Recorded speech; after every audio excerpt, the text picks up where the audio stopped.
Kemudian mendekatlah anak-anak perempuan Zelafehat bin Hefer bin Gilead bin Makir bin Manasye dari kaum Manasye bin Yusuf. Nama anak-anaknya itu adalah Mahla, Noah, Hogla, Milka, dan Tirza. Dan berdiri di depan Musa dan Imam Eleazar, dan di depan para pemimpin dan segenap umat itu dekat pintu kemah pertemuan, serta berkata, Ayah kami telah mati di padang gurun, walaupun ia tidak termasuk ke dalam kumpulan yang bersepakat melawan Tuhan, ke dalam kumpulan Korah.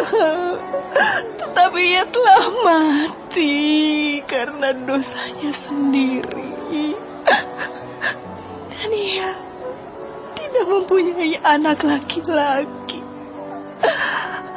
Mengapa nama ayah kami harus hapus dari tengah-tengah kaumnya? Oleh karena ia tidak mempunyai anak laki-laki. Berilah kami tanah milik di antara saudara-saudara ayah kami. Lalu Musa menyampaikan perkara mereka itu ke hadapan Tuhan. Maka berfirmanlah Tuhan kepada Musa, perkataan anak-anak perempuan Zelafehat itu benar. Memang engkau harus memberikan tanah milik pusaka kepadanya di tengah-tengah saudara-saudara ayahnya. Engkau harus memindahkan kepadanya hak atas milik pusaka ayahnya.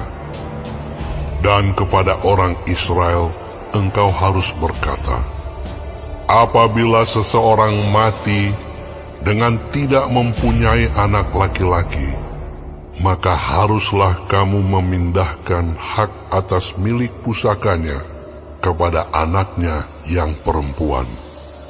Apabila ia tidak mempunyai anak perempuan, maka haruslah kamu memberikan milik pusakanya itu kepada saudara-saudaranya yang laki-laki.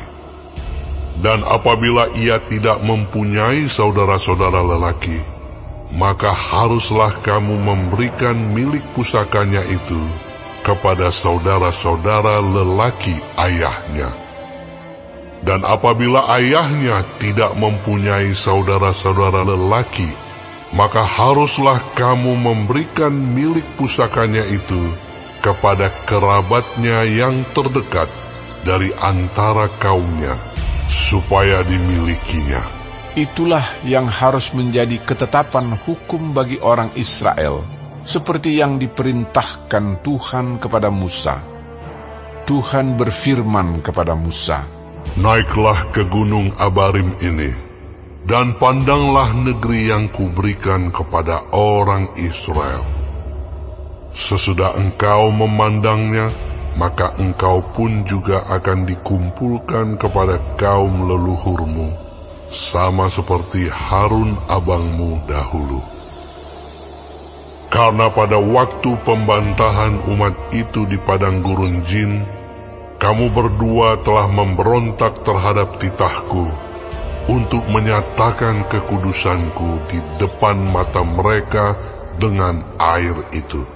Itulah mata air Meriba dekat Kades di padang gurun Zin.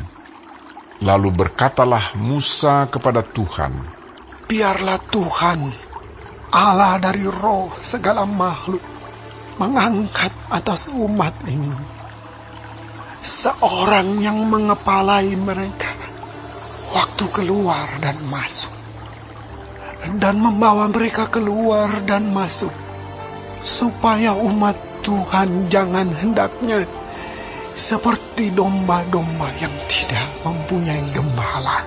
Lalu Tuhan berfirman kepada Musa, ambillah Yosua bin Nun, seorang yang penuh roh, letakkanlah tanganmu atasnya. Suruhlah ia berdiri di depan Imam Eleazar dan di depan segenap umat, Lalu berikanlah kepadanya perintahmu di depan mata mereka itu, dan berilah dia sebagian dari kewibawaanmu, supaya segenap umat Israel mendengarkan dia. Ia harus berdiri di depan Imam Eleazar, supaya Eleazar menanyakan keputusan Urim bagi dia di hadapan Tuhan. Atas titahnya mereka akan keluar, dan atas titahnya mereka akan masuk, ia beserta semua orang Israel, segenap umat itu. Maka Musa melakukan seperti yang diperintahkan Tuhan kepadanya. Ia memanggil Yosua dan menyuruh dia berdiri di depan Imam Eleazar dan di depan segenap umat itu. Lalu ia meletakkan tangannya atas Yosua dan memberikan kepadanya perintahnya, seperti yang difirmankan Tuhan dengan perantaraan Musa.